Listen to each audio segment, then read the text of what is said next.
नव्हती अशा प्रकारची माहिती प्रदेशाध्यक्षांनी दिली। खऱ्या अर्थानं नेमकं बैठकीत काय घडलं होतं? नाही, बैठकीमध्ये अशा प्रकारे कुठलाही सत्तेतून बाहेर पडण्याचा विचार त्याने व्यक्त केला नव्हता की या सर्व झालेल्या प्रकरणाची शेवटी लीडर म्हणून मी नैतिक जबाबदारी स्वीकारतो इथपर्यंतच विषय होता।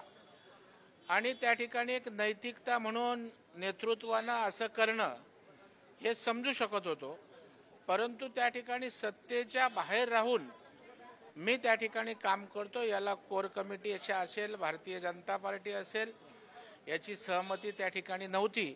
आणि म्हणून त्यांची पत्रकार परिषद झाल्यानंतर त्या ठिकाणी आम्ही जाऊन पुन्हा बैठक घेतली आणि पक्षाची कोर टीमची अशा प्रकारची भूमिकेशी तुमच्या सहमत नाही आणि केंद्राला सुद्धा या ठिकाणी आम्ही सांगू की देवेंद्रजींची अशी जरी भूमिका असली तरी ती महाराष्ट्रातली भारतीय जनता पार्टीला मंजूर नाही। खऱ्या अर्थानं ही दुसरी बैठक जेव्हा झाली त्यामध्ये नेमकं काय झालं? फडणवीसांनी तुमची जी मागणी होती त्यावरती कशा प्रकारे प्रतिक्रिया दिली? कारण ही घोषणा खऱ्या अर्थानं खूपच मोठी आणि त्यामुळे आता राजकीय प्रतिक्रिया सुद्धा उमटायला सुरुवात झाली। तिने सांगितलं त्यांच्या भूमिकेशी ते ठाम आहेत, कारण नैतिकता म्हणून लीडर म्हणून मी असं करणं त्या ठिकाणी मला योग्य वाटतं, माझ्या मनाची भावना आहे ती।